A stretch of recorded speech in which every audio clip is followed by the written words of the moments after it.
तब सुखदेव जी ने हाथ पकड़ा और कहा, परीक्षित, यही समय होता है जब गुरु की जरूरत पड़ती है। निर्णायक शिष्य होता है, गुरु निर्णायक नहीं होता। निर्णय तो शिष्य को करना होता है, लेकिन गुरु मार्गदर्शक होता है। सही क्या है, गलत क्या है, ये गुरु ही बताता है।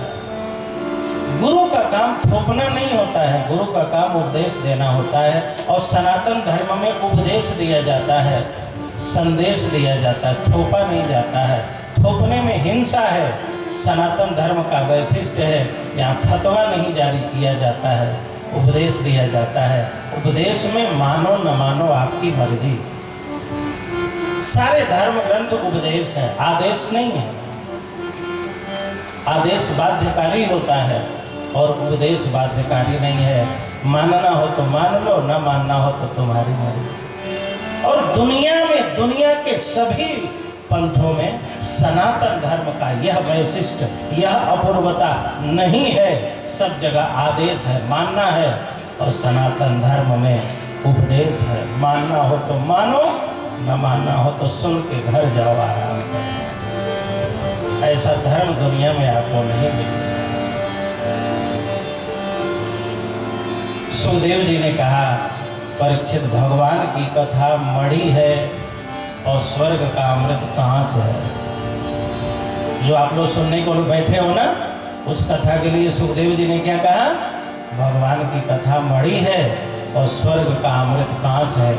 जिस अमृत के लिए भगवान के 4 अवतार हुए, जिस अमृत को पीने से लोग अमर हो जाते हैं, देवासुर संग्राम हो चुका है जिस अमृत के लिए, सुखदेव जी कहते हैं वो अमृत कांच का टुकड़ा है। वसुधा कथालोके वकाचः क्वमणिर्मा ब्रह्मरातो विचार्यैव तदा देवान् जहासः अभक्तांस्तास्य विज्ञाय न ददौ स कथामृतम्। श्रीमद्भागवती वार्ता सुराणामपि दुर्लभा। सुखदेव जी कहते हैं, परीक्षित, भगवान की कथा मणि है और स्वर्ग का अमृत कांच है, शीशा, दर्पण। कांच के बिना, दर्पण के बिना, शीशा के बिना काम नहीं चलता है। चलता है क्या? इसीलिए माताएं जब घर से निकलती हैं तो भले सब कुछ भूल जाए, लेकिन छोटे से पर्स में छोटा सा शीशा रखना नहीं भूलती हैं। 24 घंटे में 40 बार देख लेती हैं, कहीं गड़बड़ तो नहीं है। और पुरुष कम है, 4 बार तो दर्पण के तरफ जाके देख ही लेते हैं। दर्पण बड़े काम का है। दर्पण न होता ना तो आप अपने आप को न समझ पाते कि हम काले हैं कि गोरे हैं। ब्रह्मा जी ने हमारी आंखों में दूसरों को देखने की सुविधा दी है, लेकिन खुद को देखने की सुविधा नहीं है। हम अपने आंखों से दूसरों को देखते हैं, लेकिन खुद को नहीं देख पाते। हम आपको देख रहे हैं, आप हमें देख रहे हैं, लेकिन हम अपने आप को नहीं देख रहे हैं और आप अपने आप को नहीं देख पा रहे हैं। ये दर्पण न होता तो कौन बताता तुम्हारा धब्बा कहाँ है और तुम काले कहाँ और बुरा कहाँ है। और माताओं के लिए तो बड़ी असुविधा हो जाती, क्रीम पाउडर लगाने की दिक्कत हो जाती। लेकिन ये दर्पण कब तक काम का? जब तक टूटा नहीं है तभी काम का। टूट गया, 2 कौड़ी का हो गया। दर्पण और रिश्ता दोनों महत्वपूर्ण है। दर्पण, शीशा और रिश्ता दोनों महत्वपूर्ण है। जब तक रिश्ता टूटा नहीं तब तक महत्वपूर्ण है, जब तक शीशा टूटा नहीं तब तक महत्वपूर्ण है।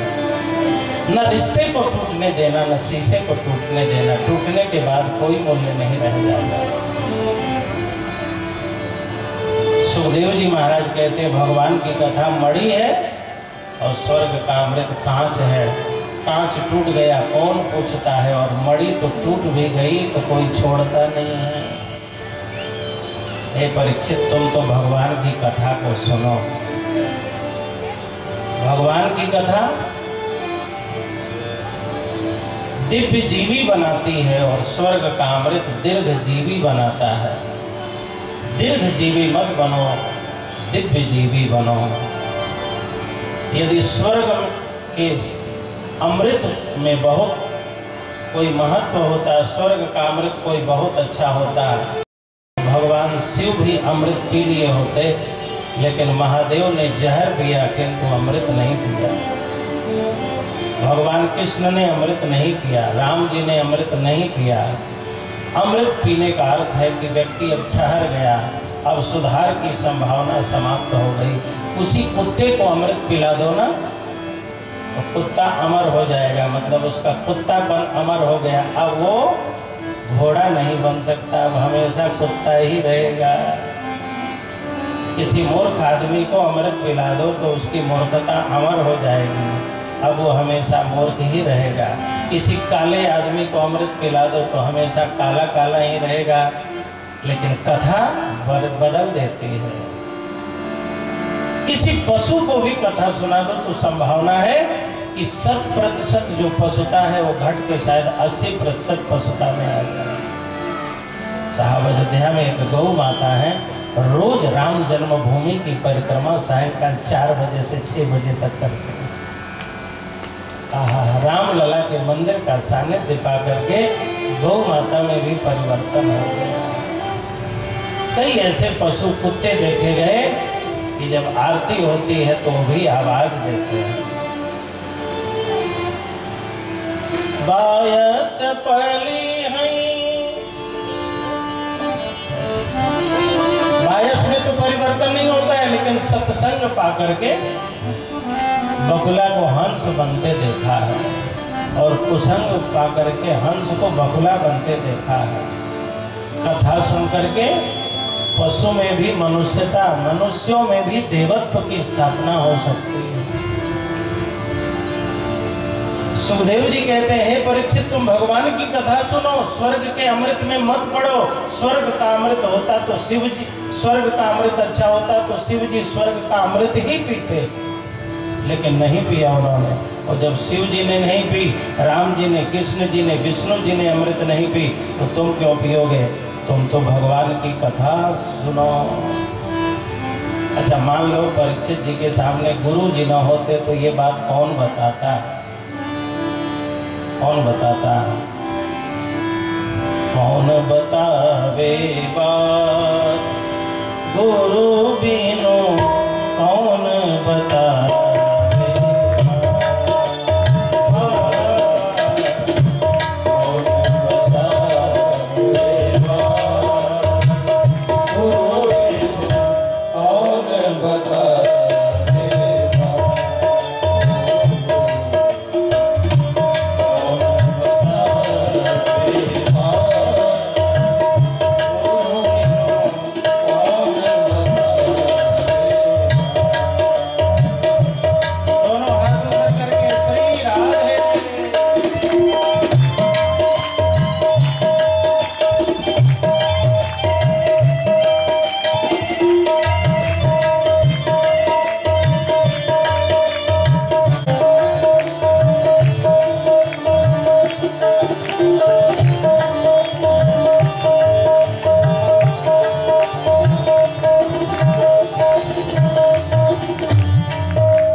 होती, और जिसमें प्रेम है वही अमर है। भोग आज तक किसी को अमर न कर सका। भोग में क्षणिक सुख है और प्रेम में अस्थाई सुख है।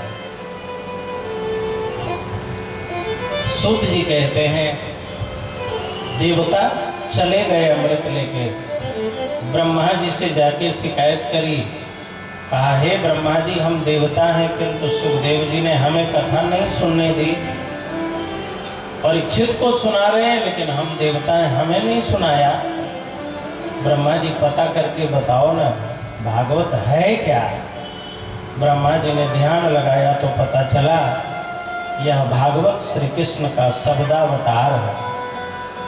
जैसे भगवान ने सतयुग में कपिल के रूप में, वामन के रूप में, त्रेता में परशुराम और राम के रूप में, द्वापर में कृष्ण और बलराम के रूप में अवतार लिया, ऐसे ही कलयुग के भक्तों के ऊपर कृपा करने के लिए भगवान ने भागवत के रूप में अवतार लिया है। यह भगवान का शब्दावतार है, अक्षरावतार। शब्द का प्रभाव बहुत ऊपर पड़ता है साहब।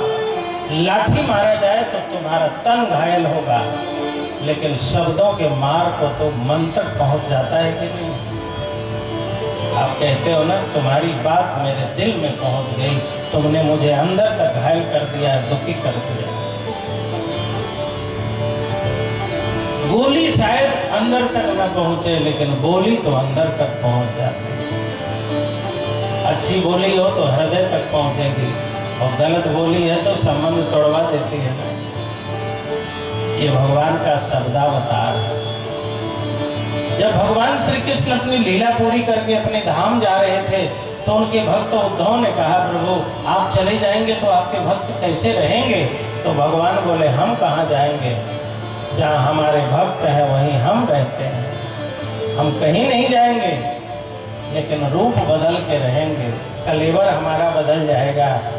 अभी तक कृष्ण जी के रूप में थे, अब हम भागवत जी के रूप में रहेंगे। प्रेम के कारण प्रभु ने रूप बदल दिया। प्रेमियों ने जो बनाया बन गए, प्रेम के बल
सिंह के रूप में बनाया तो बन गए ना।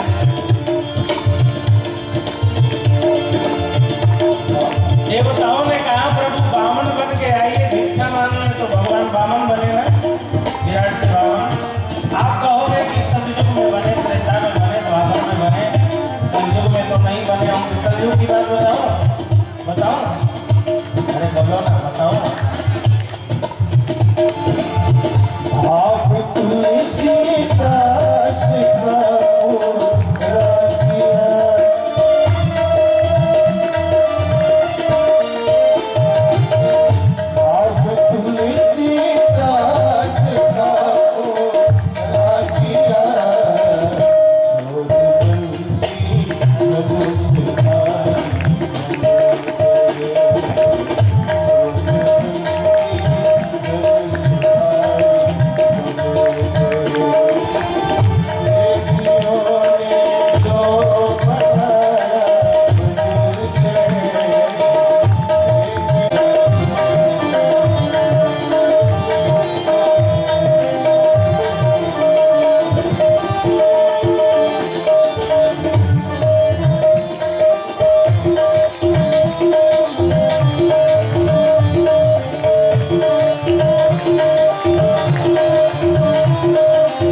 जिनके घर में भागवत विराजमान है, समझना अक्षर के रूप में, शब्द के रूप में ठाकुर जी ही मेरे घर विराजमान।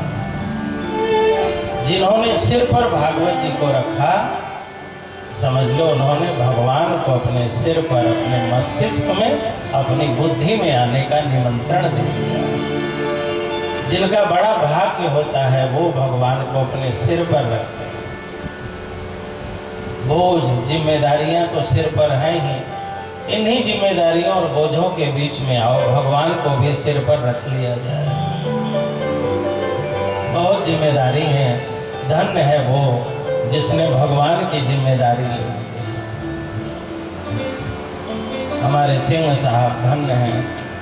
मैं अनवरत जब से आया हूँ, दिन भर देख रहा हूँ, दौड़ रहे हैं। जिन्होंने भगवान को अपने सिर पर, बहुत जिम्मेदारियां हैं लेकिन भगवान की जिम्मेदारी जिसने ली, धन्य है उनका जीवन। देवताओं के लिए ये दुर्लभ है, देवताओं को यह कथा नहीं मिलती है, लेकिन मनुष्यों के लिए सुलभ है। किंतु मनुष्य की बड़ी खराब आदत है, जो उसे सुलभता से मिल जाती है निरादर करता है, और जो चीज़ें नहीं मिलती हैं उसी का आदर करता है। अच्छा एक बात बताओ, ड्यूटी सूर्य भगवान अधिक देते हैं कि वायु? सूर्य भगवान तो 12 घंटे की ड्यूटी देते हैं, शाम को 6 बजे ऑफिस बंद, ताला लाप। और वायु देवता 24 घंटा चलते हैं कि नहीं? आप लोग जल सूर्य को देते हो तो वायु को देते हो। वायु को कौन जल चढ़ाता है? सब लोग सूर्य को, क्योंकि वो समय समय से दरवाज़ा बंद करके अपनी औकात दिखाता रहता है ना। पूजा करते रहना, नहीं तो लॉक कर दूंगा दरवाज़ा, फिर मिलूंगा नहीं 12 घंटे। तो लोग जल चढ़ाते रहते हैं, ना साहब आते रहना आते रहना। और वायु सहज भाव से सबके अंदर सब जगह घूम रहा है, कोई जल ही नहीं चढ़ा रहा है, कोई पूजा ही नहीं कर रहा है। वायु देवता ने भगवान से रो के कहा, हमें तो कोई जल नहीं चढ़ाता। भगवान ने कहा चिंता मत करो, तुम्हारी पूजा नहीं हुई तो तुम्हारे बेटे महावीर हनुमान, पवन पुत्र हनुमान की पूजा होगी। और यहाँ जो पवन तनय विराजमान है, वायु नंदन हनुमान, वायु की तपस्या फलीभूत हुई है महावीर की पूजा के रूप में। जो कथा देवताओं के लिए दुर्लभ है, वही कथा आपके लिए सुलभ हुई है। ये प्रभु की कृपा है। यह कथा देवताओं के लिए दुर्लभ है और वही कथा आपके लिए सुलभ है। भागवत की पहली महिमा यही है। दूसरी महिमा, ज्ञान और वैराग्य कलयुग में बीमार पड़ गए थे। भक्ति ने रो के नारद जी से कहा, सनक सनंदन सनातन सनत कुमारों ने ज्ञान वैराग्य के लिए भागवत की कथा की। भागवत कथा दूर से सुनने मात्र से ज्ञान वैराग्य स्वस्थ हो गए, भक्ति प्रसन्न हो गई। जीवन में ज्ञान कमजोर हो रहा हो, वैराग्य बीमार पड़ रहा हो, भक्ति रो रही हो, तो भागवत सुनना चाहिए। ज्ञान हम लोगों का कमजोर हो गया है कि नहीं हो गया है? जानते हैं लेकिन मानते नहीं है, यही ज्ञान की कमजोरी है। ज्ञान खूब हो लेकिन मान्यता न हो उसके प्रति, यही ज्ञान की कमजोरी है। पकड़ना जानते हो लेकिन छोड़ना न जानते हो, इसी वैराग्य की बीमारी, यही वैराग्य की बीमारी। वैराग्य किसे कहते हैं? जो प्राप्त हुआ है उसे एक दिन छोड़ना ही है। दे के जाओ या छोड़ के जाओ, बच्चों को प्रेम से दे दो, नहीं तो मरने के बाद तो बच्चों का हो ही जाएगा। कई लोग होते हैं मरे दम तक देते नहीं, नाग की भांति कुंडली मारे बैठे हैं, समझ लो उनके जीवन का वैराग्य कमजोर हो गया है। ये दूसरी महिमा है, ज्ञान वैराग्य को स्वस्थ और भक्ति को प्रसन्न करती है यह कथा। अब तीसरी महिमा सुन लीजिए। तुंगभद्रा तटे पूर्वम अभूतपत्तन उत्तमम, यत्र वर्णानुसारेण सत्य सत्कर्म तत्पराः।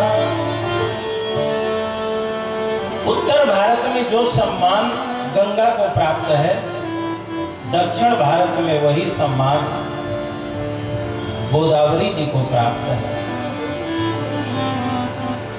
गोदावरी की एक सहायक नदी है तुंगभद्रा, तमिलनाडु के पहाड़ से उतर करके अंत में मिल जाती है महान नदी में। तुंगभद्रा नदी के तट पर आत्मदेव नाम के एक ब्राह्मण रहा करते थे। काशी में पढ़े थे, बड़े विद्वान थे, लेकिन पत्नी उनके अनुकूल नहीं थी। सुंदरी थी, काम में बहुत दक्ष थी, लेकिन अपना ही खूंटा गाड़ती थी। जो उनका मन हो जाए वही करती थी, वो किसी की बात कभी मानती ही नहीं थी। दोनों में पटती ही नहीं थी। आत्मदेव कहते थे पूरी सब्जी बनाओ ना, तो उस दिन पक्का खिचड़ी बना के रख दो। आत्मदेव जी कहे पेट गड़बड़ लग रहा है, खिचड़ी बनाओ ना, तो उस दिन मालपुआ, पकौड़ी, हलवा, पूड़ी, सब्जी। आत्मदेव बड़े दुखी थे। अच्छा एक बात बताएं, पति पत्नी की कुंडली मत मिलवाया करो, सास और बहू की कुंडली मिलवा लिया करो। दोनों की कुंडली मिल जाए तो समझ लो कि पक्की बात हो गई। लड़कों का क्या, वो तो फंसने के बाद एडजस्ट कर ही लेते हैं। एक बार फंसने दो, साल 2 साल थोड़ा दिखाएंगे नक्शा, उसके बाद फिर झंडा के नीचे आना ही है। बच्चों कहाँ जाएंगे, दिक्कत हो जाती है। सास बहू की कभी मिलती ही नहीं। आत्मदेव जी गुरु जी के पास चले गए। गुरु जी हमारी पत्नी से हमारी बन नहीं रही, हम जो कहते हैं हमारी पत्नी ठीक उल्टा करती है। गुरु जी ने कहा तो उल्टा ही बोला करो, सीधा बोलते क्यों हो? जैसे पूरी खीर खानी है तो ये मत कहना कि पूरी सब्जी बनाओ, खीर बनाओ ना, ऐसा मत बोला करो। कहा करो आज घर में खीर पूरी नहीं बननी चाहिए, बन गई तो ठीक नहीं होगा। फिर देखो क्या होता है। आत्मदेव घर में गए, बोले आज खीर पूरी नहीं बननी चाहिए। कहने लगी बनाऊंगी, क्या करोगे बोलो। कहने लगे ये तो मेरे मन की बात हो रही है। बोलो तो बनाओ खाओ, मैं नहीं खाता। खाना होगा तो मैं स्वयं ले लूंगा, मैं कोई लूल्हा लंगड़ा नहीं हूं। कहने लगी अपने हाथों से खिलाऊंगी, क्या करोगे बोलो। कहने लगे दोबारा न पूछना। बोली 3 बार पूछूंगी, क्या करोगे बोलो। कहने लगे पानी वानी न रखना, मैं स्वयं ले लूंगा। पानी भी रखी, 4 बार पूछी, और ले लो, थोड़ा से ले लो, थोड़ा से ले लो। कहने लगे मेरे बिस्तर न बिछाना, मैं कोई लूल्हा लंगड़ा नहीं हूँ। बिस्तर भी बिछाई। कहने लगे तकिया तो बिल्कुल न रखना, तकिया भी लेके आई। कहने लगे मेरे पैर न दबाना, पैर भी दबाने लगी। कहने लगे मेरे सिर न दबाना, सिर भी दबाने लगे। कहने लगे हिमगंगे वाला ठंडा तेल न लगा देना। दौड़ के खरीद के लाई और सिर में लगाने लगी। अच्छा हुआ ये नहीं बोले गला न दबाना, नहीं तो वो भी दबा देना। जिंदगी बीत रही थी, 60 साल की आयु हो गई, संतान की प्राप्ति ही नहीं हुई। मन दुखी हो गया, पत्नी अनुकूल नहीं है, संतान है नहीं। बेटी भी संतान है, बेटा भी संतान है, कभी भेद नहीं करना चाहिए। अब आजकल की बिटिया लोग कहती है महाराज जब बेटा और बेटी में कोई भेद नहीं है तो बेटा श्मशान में जाता है, बेटी क्यों नहीं जा सकती। देखो बच्चे के जन्म पर सूतक लगता है, किसी के मरने पर पातक लगता है। जब शरीर छूट जाता है ना तो बिना प्राण के शरीर में सूक्ष्म कीटाणु, हजारों कीटाणु आकर के मरे हुए शरीर को छाप लेते हैं खाने के लिए। प्राण तक तो नहीं रह गया ना। पुरुष जब जाते हैं श्मशान में तो लौटते हैं, नहाते हैं, फिर बाल छिलवाते हैं ना। अब लड़की जाएगी तो बाल छिलवाएगी, या औरतों का बाल छिल दिया जाए, बाल हटा दिया जाए तो सौंदर्य रहेगा, बोलो ना। सुंदरता रहेगी। हमारे शास्त्रों ने कहा कि नारियों को अपने केस से, बाल से बहुत लगाव है। इनको श्मशान में भेजोगे तो इनको भी बाल बनवाना पड़ेगा, सारी शोभा खराब हो जाएगी। इनको मत भेजो। बताओ, हमारे शास्त्र ने आपके साथ अच्छा किया कि नहीं किया? पुरुष लोग गए, बाल बनवाए, बंदर जैसे घूम रहे, उसके बाद भी आप लोग पीछे पड़ी है। पुरुष लोग तो बेईमानी कर लिए। कहाँ बेईमानी हुई आपके साथ, बोलो? आपकी शोभा न खराब हो जाए, आपके बाल न काट दिए जाए, छील न दिए जाए, इसलिए नारी को नहीं भेजा जाता है।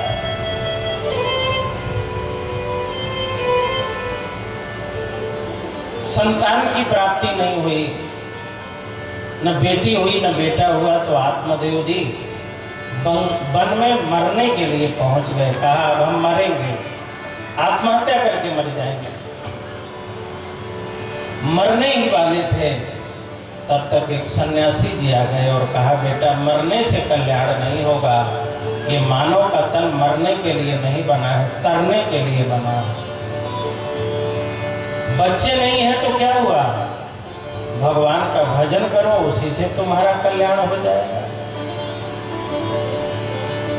और संतान की कामना मत करो, तुम्हारे भाग्य में अगले 7 जन्मों तक न बेटी है न बेटा है। अगले 7 जन्मों तक तुम्हारे भाग्य में संतान नहीं है। अब तुम भगवान का भजन करो, इसी में तुम्हारा कल्याण है। देव ने कहा गुरुदेव हमारे भाग्य में संतान नहीं है, तो आपके आशीर्वाद में कोई दम है कि नहीं? हमको अपने भाग्य का ही प्राप्त करना होता तो गुरुजी हम आपके चरण क्यों छूते हैं, मंदिर में क्यों जाते हैं? इसीलिए कि भाग्य गड़बड़ होगा तो गुरुजी आशीर्वाद दे देंगे तो ठीक हो जाएगा। हम दान पुण्य इसीलिए तो करते हैं, धर्म इसीलिए तो करते हैं। आशीर्वाद दीजिए कि हमारे भाग्य में संतान नहीं है तो भी संतान हो जाए। मैं चाहता हूं कि संतान हो और उससे हमें सुख मिले। देखिए संतान होना अलग बात है और संतान का सुख होना अलग बात है। संतान तो बहुतों के पास है, लेकिन संतान से सुख सबको नहीं है। कई संतानें ऐसी हैं कि संतान तो है लेकिन माता पिता को एक गिलास पानी उठा के नहीं दे सकते। संतान बहुतों को मिल जाती है, लेकिन संतान का सुख पुण्यात्मा को मिलती है, धर्मात्मा को मिलती है। महाराज ने कहा आत्मदेव संतान वंश परंपरा को बढ़ाने के लिए है। संतान से सुख की कामना मूर्खता है। आपके कर्म अच्छे हैं तो सुख मिलेगा, और कर्म अच्छा नहीं है तो कितनी भी संतान हो जाए बिल्कुल कोई सुख मिलने वाला नहीं है। सुख और दुख व्यक्ति के कर्म का खेला है, ये संतान से कोई लेना देना नहीं है। ऐसा मत समझिएगा कि संतान है तो सुख मिल जाएगा और संतान नहीं है तो दुख ही मिलेगा। भाग्य में सुख लिखा है तो दूसरे लोगों की संतानें भी आपका बेटा बेटी बन के सुखी कर देंगे, और सुख नहीं लिखा है तो अपने भी बच्चे मार के निकाल देंगे, वृद्धाश्रम में जाके रहना पड़ेगा।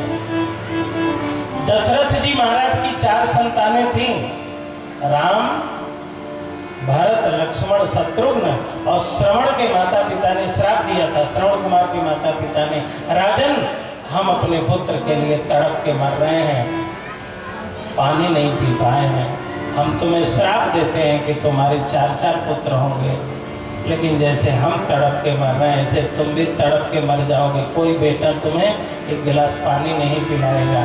और दशरथ जी महाराज के कर्म खराब हो गए थे, तो जब मरे तो राम जी लक्ष्मण जी वन में थे और भरत शत्रुघ्न ननिहाल में थे कि नहीं? बोलो, कर्म सुधारिए, भगवान भी पुत्र बन जाएंगे। कर्म खराब होगा तो तड़पना पड़ेगा। कर्म अच्छा होना चाहिए, कर्म खराब ना होने पाए। और ये तो आप जो कर रहे हो ना, ये कर्म नहीं, ये सत्कर्म है। ये कमाई तो कभी खत्म होती ही नहीं है। बाकी तो जो आप करते हो खत्म भी हो जाएगा। ये धर्म और पुण्य और सत्कर्म की कमाई ये तो कभी समाप्त ही नहीं होती है, जो सेवा की कमाई आप कर रहे हो। सन्यासी जी ने कहा, आत्मदेव सगर महाराज के 60,000 पुत्र थे, लेकिन सगर महाराज के भाग्य में सुख नहीं था। तो संतान तो थी, लेकिन संतान का सुख नहीं मिला, सब जल के मर गए। 3 पीढ़ियां खप गई। अंशुमान, दिलीप, भगीरथ, गंगा जी आई, तब मुक्ति हुई।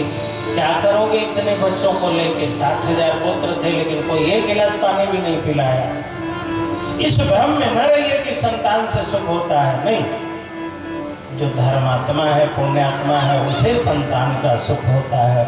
सबको संतान से सुख नहीं होता है।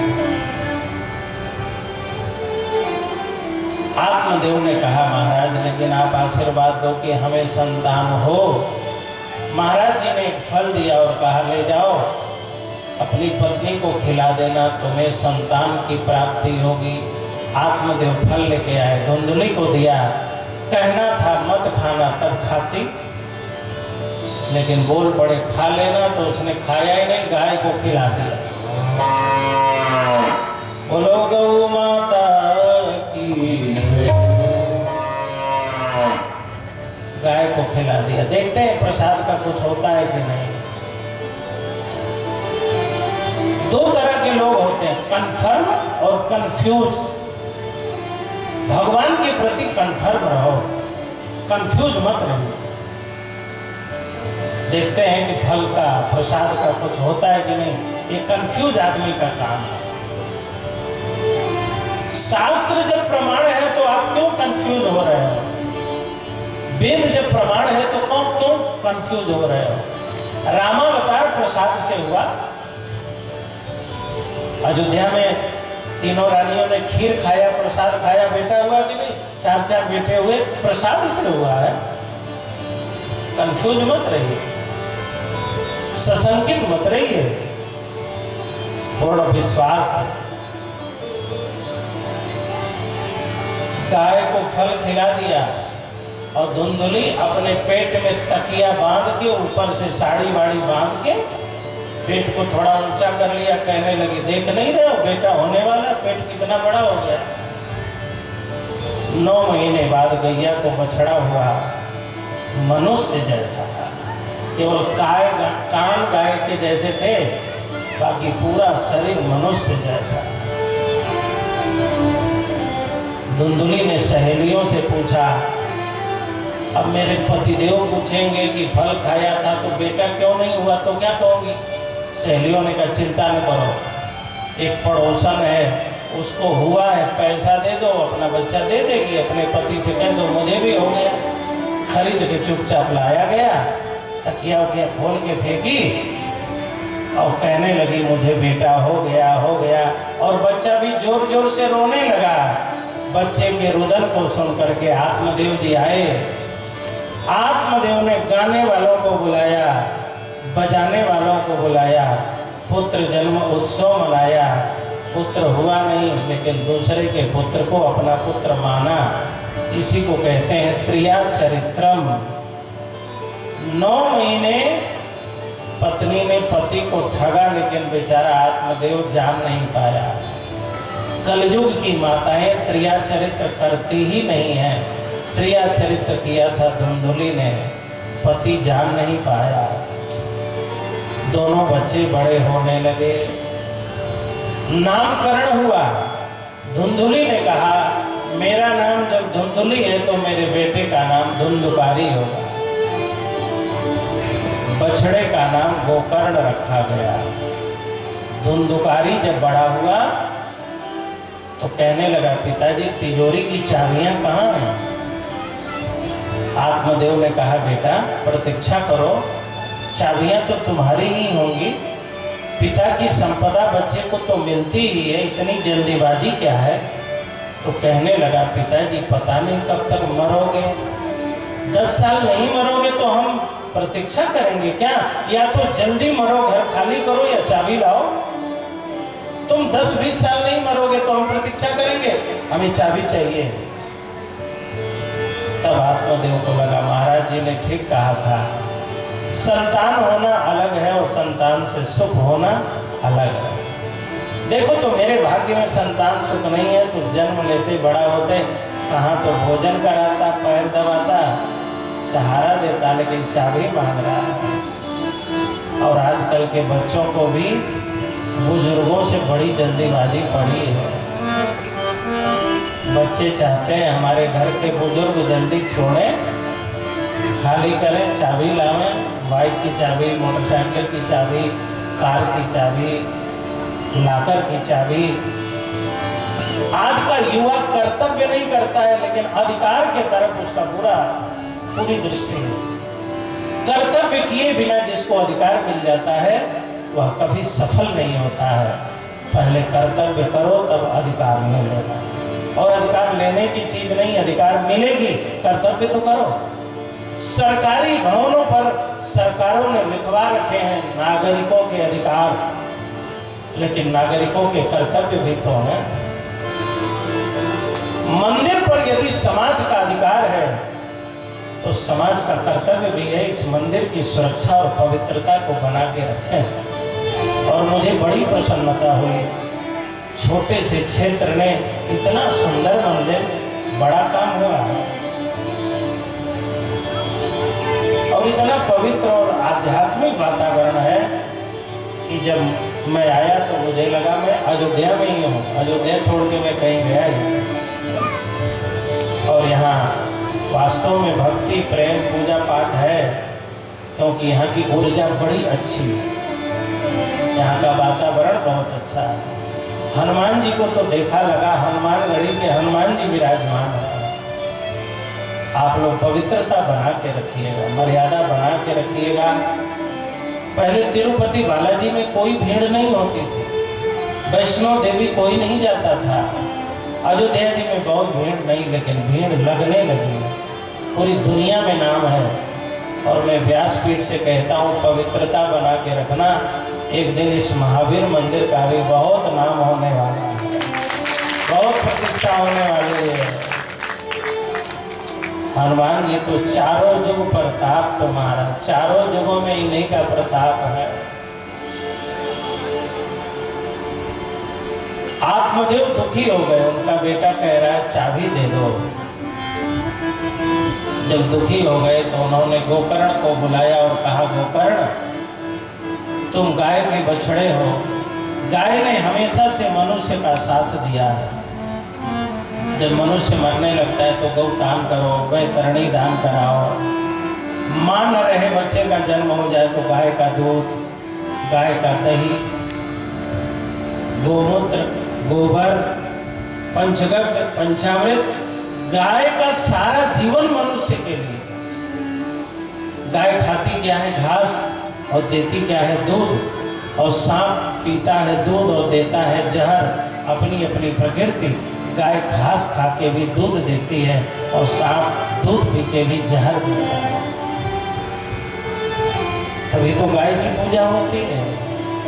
गाय को देखते लोग गौ माता कहते हैं और सांप को देखते लाठी लेके तैयार। गाय ने समाज का बहुत कम लिया है, लेकिन बहुत दिया है। गोकर्ण से कहा, बेटा तुम मेरा मार्गदर्शन करो, अब मैं क्या करूं? तब गोकर्ण कहते हैं, देहे स्थिमां सरुधिरे अभिमतिं त्यजत्वं जाया सुतादिषु सदा ममतां विमुञ्च पश्यामि संजगदिदं क्षणभङ्गुमे वैराग्यरागरसिको भवभक्तिनिष्ठः धर्मं भजस्व सततं त्यज लोकधर्मान् सेवस्व साधुपुरुषान् जहितृष्णान् अन्यास्तु दोषगुणचिन्तनमासु मुक्त्वा सेवा कथारसमहो नितरां पिबत्वम्। पिताजी धर्म दो प्रकार का है, लोक धर्म और परम धर्म। ये हमारे पिता हैं, ये हमारी माँ है, ये हमारी पत्नी है, ये हमारा बच्चा है, ये लोक धर्म है। लोक धर्म का आधार हमारा शरीर है, और जब शरीर नाशवान है तो लोक धर्म भी नाशवान है। लोक धर्म का पालन करना चाहिए, लेकिन कब तक?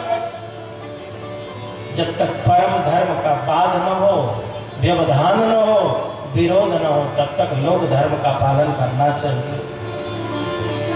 वह लोक धर्म जो परम धर्म का विरोध नहीं करता, वह लोक धर्म पवित्र माना जाता है।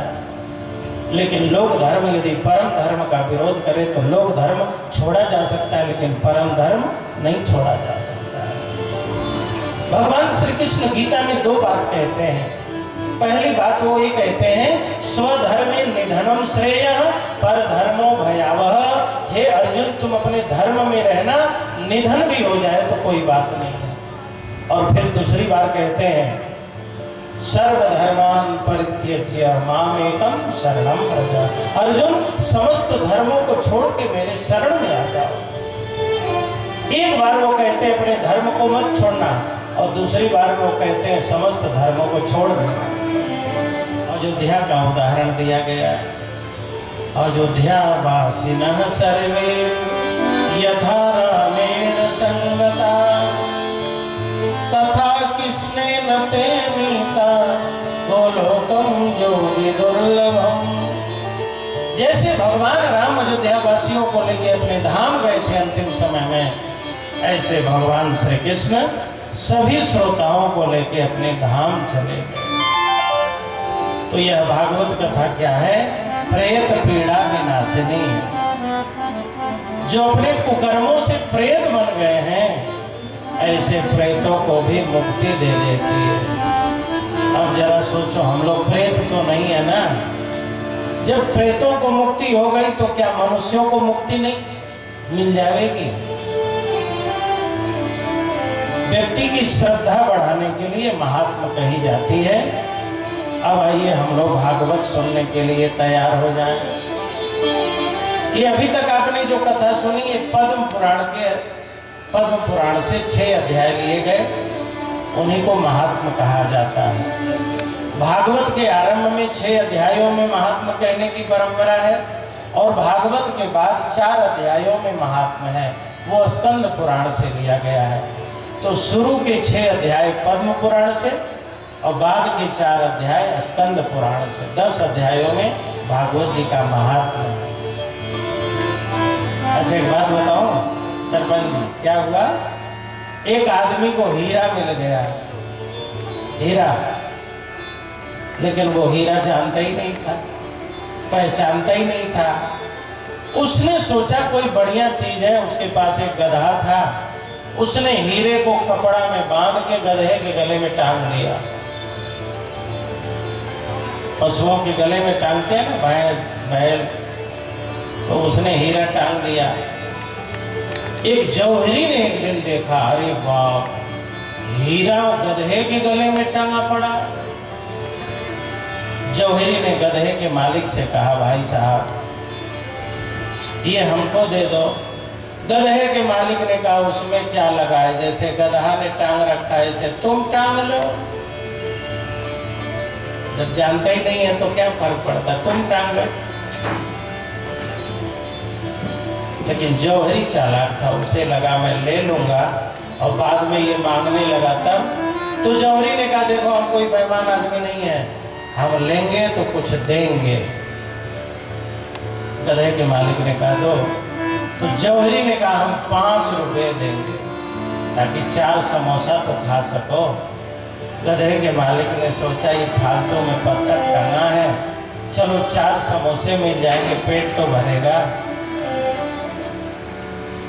गधे के मालिक ने 5 रुपए लिए, 4 समोसे खाए, और गधा लेके चल पड़ा। और जौहरी हीरा लेकर के चल पड़ा। रास्ते में हीरा टूट के नीचे बिखर के गिर पड़ा। हीरे से जौहरी ने पूछा, तुम गधे के गले में आराम से पड़े थे, कोई दुख नहीं था, तुम कभी नहीं टूटे, लेकिन हम तुमको लेके जा रहे खरीद के, पेटी में रखेंगे, रेशमी कपड़े में रखेंगे, टूट के क्यों गिर पड़े? गधे के मालिक ने कहा, बोलो मत बेटा, कोई काम करना हो ना तो जब हम लोग भजन वजन गाया करें तो उस समय किया। बहुत कथा सुनती हो, कोई भजन सुनाओ तो भजन कहने लगी कजरारे कजरारे। हमने कहा वाह माता जी, फिल्म वाला गजन है कि भजन है?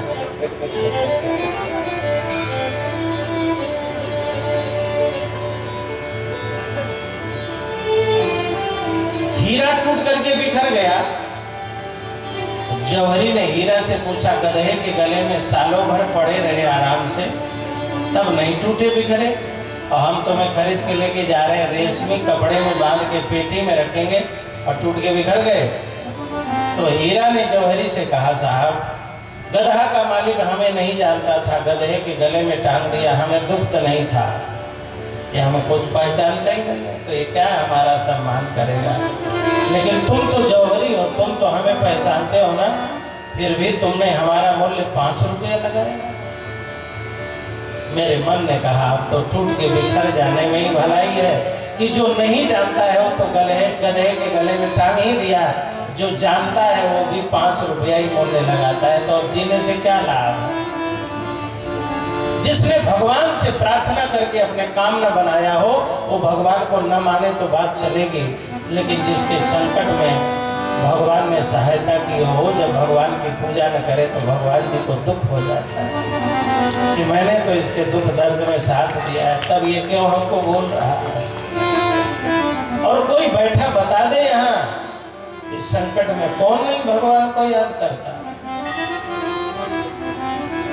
ये बच्चे भले कथा न सुने, लेकिन परीक्षा के समय इन बच्चों की सबसे ज्यादा भीड़ मंदिर में होती होगी, होती है कि नहीं है? वो ऐसे समय में कथा नहीं सुनेंगे, हम कथा में नहीं जाते, वो सब क्या सुने, लेकिन एग्जाम का समय आएगा तो सब पुजारी बन जाते हैं। महाराज जी आशीर्वाद में थोड़ा पास हो जाए, सबको भगवान की जरूरत पड़ती है। महात्म्य आपने सुनी है भाई, हम लोग थोड़ा सा भागवत सुनने। नारद जी महाराज व्यास जी के पास आए और देखा व्यास जी बड़े दुखी हैं। 17 पुराणों की रचना कर चुके थे व्यास जी, महाभारत के लाख श्लोक लिख चुके थे, ऋग्वेद को 4 भागों में बांट चुके थे, ऋग्वेद, यजुर्वेद, सामवेद, अथर्ववेद। स्मृतियों का संकलन कर चुके थे, उपनिषदों का संपादन कर चुके थे, आरण्यक और ब्राह्मण ग्रंथों को लिख चुके थे, लेकिन बड़े दुखी थे। नारद जी ने कहा, व्यास जी बड़े दुखी लग रहे हो, दुख का कारण क्या है? व्यास जी ने कहा, महाराज बहुत दिनों के बाद मेरे घर एक बेटा हुआ और वो जंगल में चला गया, रुका ही नहीं। मैं अपने पुत्र के विरह में दुखी हूँ, इकलौता बेटा बन चला गया, और कहाँ चला गया कुछ पता ही नहीं चला। नारद जी ने कहा, व्यास जी अरे तुम्हारा तो ब्याह हुआ, बेटा हुआ तब रो रहे हो। हमने तो भगवान जी से कहा था ब्याह करवा दो, भगवान जी ने कहा ये सफेद सफेद दाढ़ी पर कौन ब्याह करेगा? मैंने कहा प्रभु सुंदर बना दो, भगवान ने मुझे बंदर बना दिया, मेरा तो हुआ ही नहीं। तुम्हारा हुआ तो रो रहे हो, मेरा तो हुआ नहीं, नहीं हुआ तो मैं रोया, हुआ तो तुम रोए। इसका मतलब गृहस्थी ऐसा लड्डू है, जो खाया वो भी पछताया, जो नहीं खाया। नारद जी को गृहस्थी नहीं मिली तो रोए, बंदर बने, और जिनकी हो चुकी है वो भी बंदर ही बने, दौड़ भाग में लगे हैं। पत्नियां पीछे पड़ी है, सैंडल लाए, हैंडल लाए, ये लाए, वो लाए। आदमी दिन भर मार्केट के वृक्षों पर, इस डाली पर, उस डाली पर दौड़ रहा है कि नहीं दौड़ रहा? नारद जी ने कहा, व्यास जी आपका बेटा आपको छोड़ गया इसलिए दुखी नहीं हो।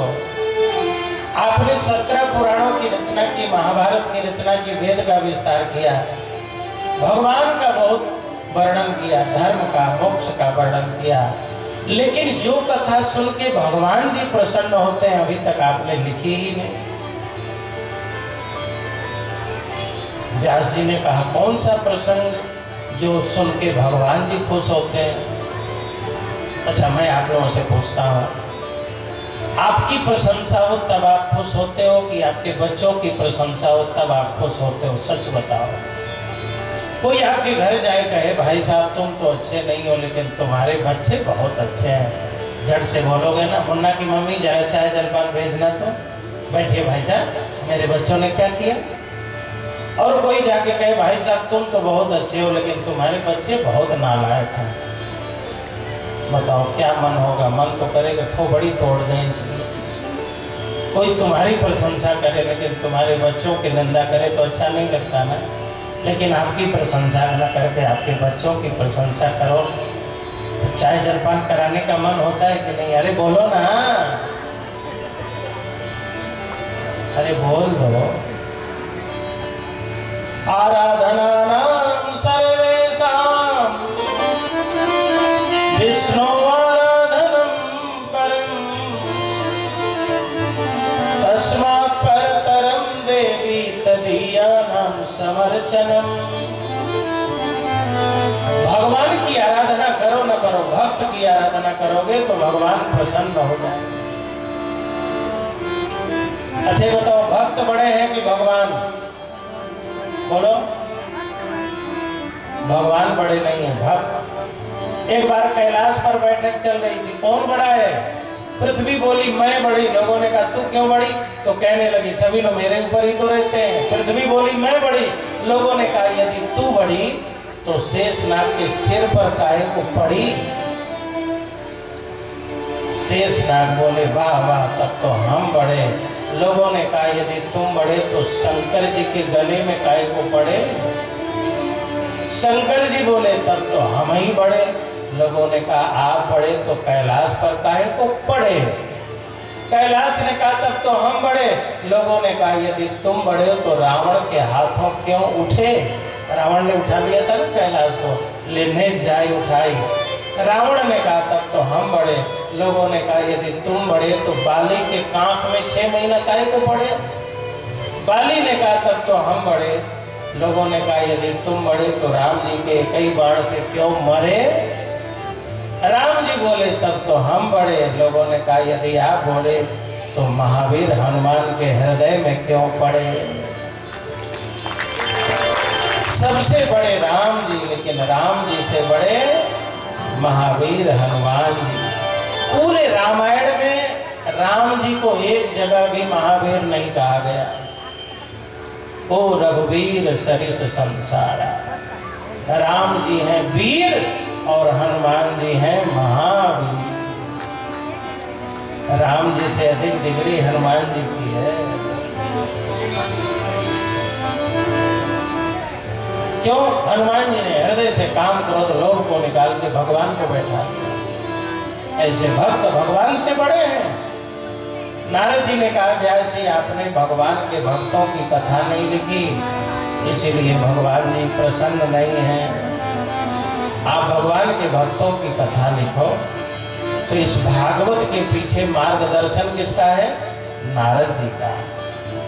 इस दुनिया में अच्छा काम करने वाले बहुत लोग हैं, बस मार्गदर्शक सही मिल जाए। योजकस तत्र दुर्लभ, प्रेरणा देने वाला मिल जाए तो इस छोटे से क्षेत्र में भी बड़ा सा मंदिर और भव्य दिव्य बन रहा है कि नहीं, विस्तार होता जा रहा है कि नहीं। आज मुझे सिंह साहब ने एक पुस्तक दी, उसमें मैंने देखा 51 रुपए के दाम, 100 रुपए के दाम। मैं तो चकित हूँ कि इतने छोटे छोटे दान से भी इतना बड़ा काम कैसे हो रहा है। कहीं तो बड़ी बड़ी उपलब्धियां हो रही लेकिन कोई काम नहीं हो रहा है। यहाँ तो छोटी छोटी उपलब्धियों में भी बड़ा काम है। बहुत अच्छा चीज।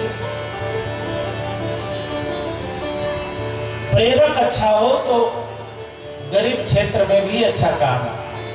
भारत रत्न पंडित मदन मोहन मालवीय जी ने एक एक रुपए का चंदा लेकर के काशी में बीएचयू की हिंदू विश्वविद्यालय की स्थापना कराई। केवल उनका परिवार ही दवा नहीं पाता, वहां से पूरा पूर्वांचल और बिहार क्षेत्र बीएचयू में रिसर्च करता है और दवाई प्राप्त करता है।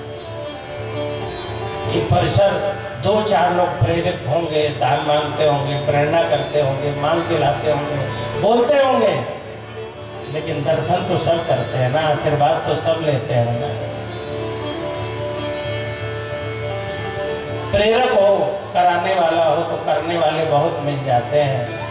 भागवत लिखने के लिए व्यास जी तैयार थे, लेकिन कोई लिखवाना तो होना चाहिए, लिखवाने वाला तो होना चाहिए। नारद जी आ गए, कहा व्यास जी हम केवल कह सकते हैं लेकिन तुम कर सकते हो। कुछ लोग केवल कहने वाले होते हैं, कुछ लोग करने वाले होते हैं।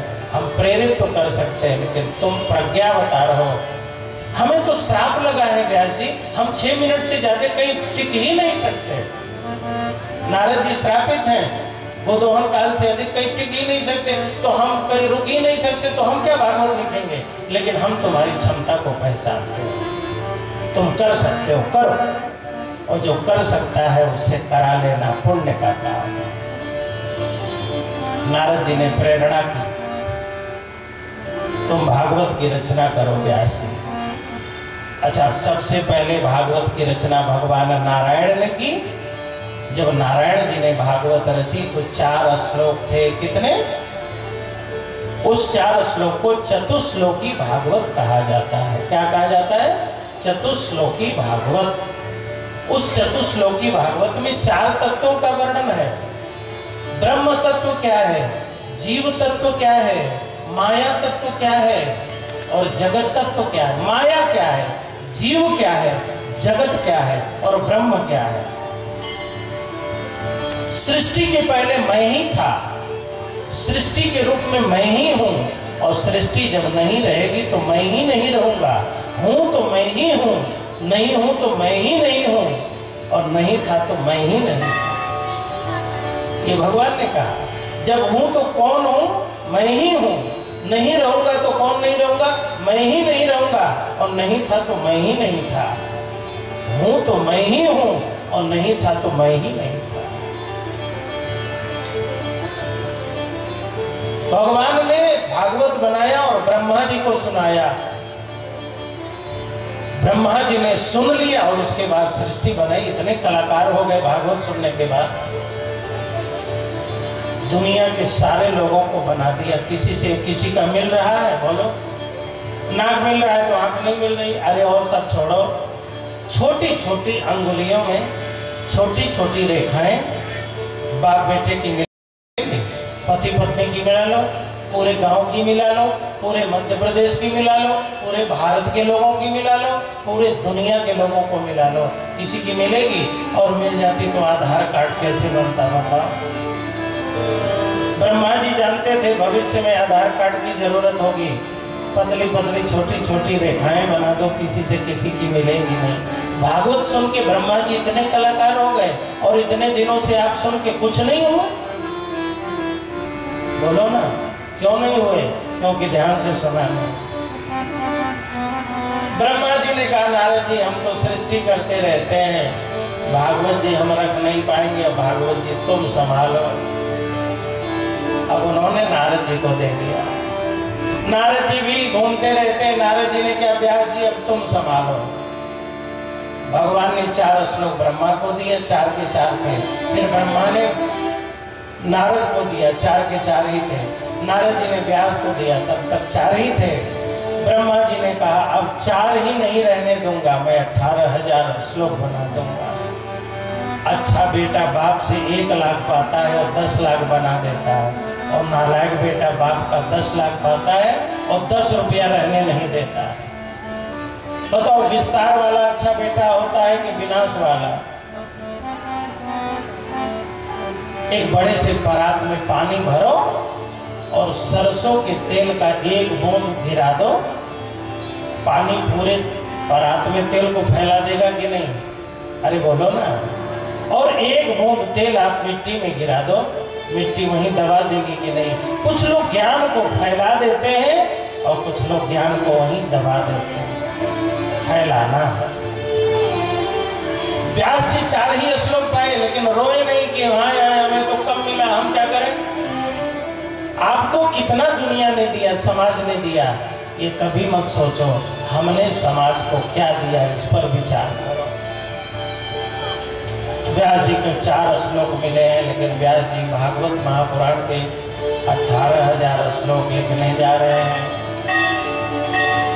नारद जी ने कहा बुद्धि से जगत का कल्याण होता है और समाधि से भागवत का निर्माण होता है। समाधि में चले जाओ, भागवत की रचना करो। व्यास जी ने कहा मैं तो भागवत की रचना करूंगा लेकिन लिखेगा कौन, लिपिबद्ध कौन करेगा। नारद जी ने कहा कि गणेश जी को बुलवा लो, उनकी लेखनी बड़ी प्रसिद्ध है। व्यास जी गए हैं गणेश जी के पास, गणेश जी महाराज को प्रणाम किया है। गजराज महाराज, हे गजानन हमारे घर में चलो और चल करके भागवत का निर्माण करो। महाराज गजानन आओ जी मारी सभा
गणेश जी हमें कितने लोग चाहते हैं, जरा हाथ उठा के बताइए।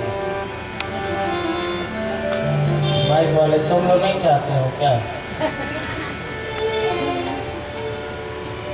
गणेश जी शायद नहीं आ पाए, हाथी आए तो कैसा लगेगा बोलो? हाथी आ जाए आपके दरवाजे पे तो क्या लगेगा? गणेश जी आ गए लगेगा ना? अरे बोलो ना, क्या लगेगा? गणेश जी आ गए। जिसके द्वार पर हाथी जाएगा लोग लड्डू खिलाएंगे। 2.5 मीटर का हाथी, आगे वाले लड्डू खिला रहे, आरती कर रहे और पीछे गांव भर के सवेरे कुत्ते गांव गांव गांव गांव। लेकिन हाथी लड्डू खिलाने वालों के घर बेड पर जाके आसन नहीं लगाता है कि आज रात रुकूंगा, और भौंकने वालों के पीछे भी नहीं दौड़ता कि क्यों भौंक रहे हो। हम लोग के जीवन में 2 दोष आते हैं, राग और द्वेष। जो आपको फॉलो करता है उस पर आपका राग हो जाता है, और जो आपसे चिढ़ता है, निंदा करता है, उससे आपको द्वेष हो जाता है। और राग और द्वेष ये दोनों मानसिक बीमारियां हैं।